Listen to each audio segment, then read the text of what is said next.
What up, y'all? Tina here. So I want to do a video about the new Jonathan Majors Kang rumors that are out. So there's a YouTube page called The Weekly Planet, and someone sent in an unconfirmed rumor about Jonathan Majors' contract stipulation. So we all know that Jonathan Majors has signed a multi-project contract with Marvel to play the supervillain Kang the Conqueror to appear in a bunch of different forms of content. The rumor is there's a stipulation in his contract that says he's the only person that can play Kang the Conqueror and the rest of his variants. And so far, if we're paying attention, he's been the only one to play all of the variants of Kang the Conqueror. Versus with Loki, we've seen variants of Loki come in different genders as well as race. So I've seen some people say that there's no way that Disney and Marvel would give an actor that much control and leverage over a character and to be the only one that's allowed to play that role. And I completely disagree. With creative lawyers, almost anything is possible. If Marvel sat down with Majors and his team and says, listen, we want you to play multiple versions of Kang in different TV shows, movies, special presentations. We want you to be the new Thanos of the multiversal saga. His lawyer can definitely say, well, hey, if you want to lock him into multi-movies and projects and deals where he can't go out and star in different movies because all his time is going to be over here with y'all, we want to put a clause in there that he's the only one that can play Kang and all his variants for X amount of years.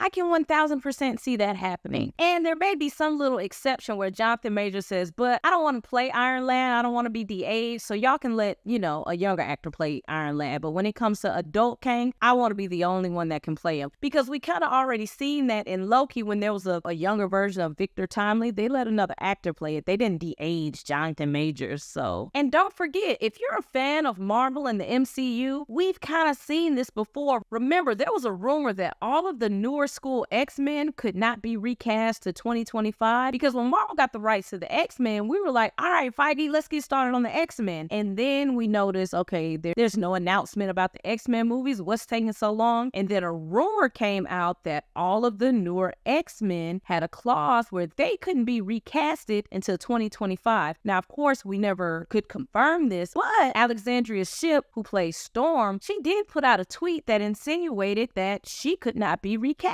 So I definitely believe that there could be a no recast clause in Jonathan Majors' contract when it comes to Kang for a certain amount of time. Now, he does have misdemeanor legal charges and a trial that's pending and supposed to start on November 29th. This is where things can get tricky. If he's convicted of even one of those charges, I 1000% believe he's booted, he's gone.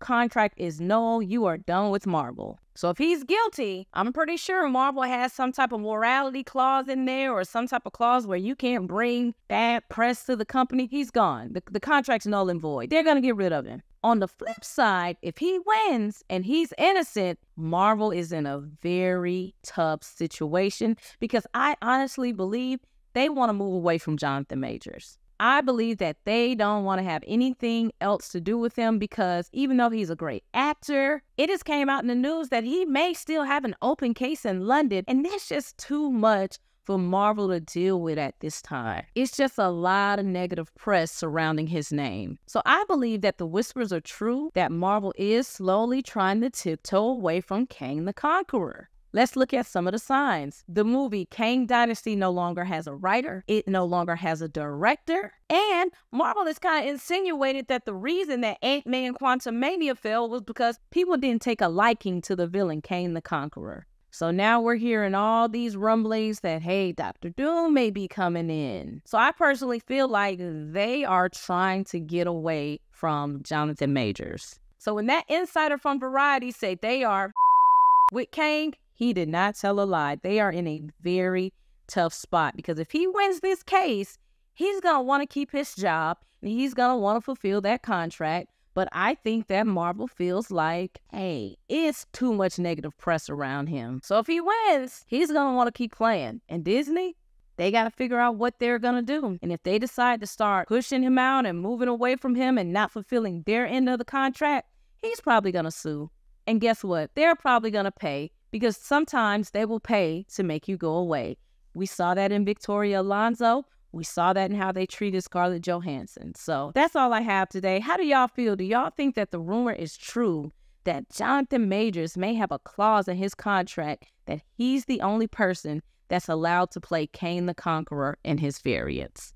Peace out, guys.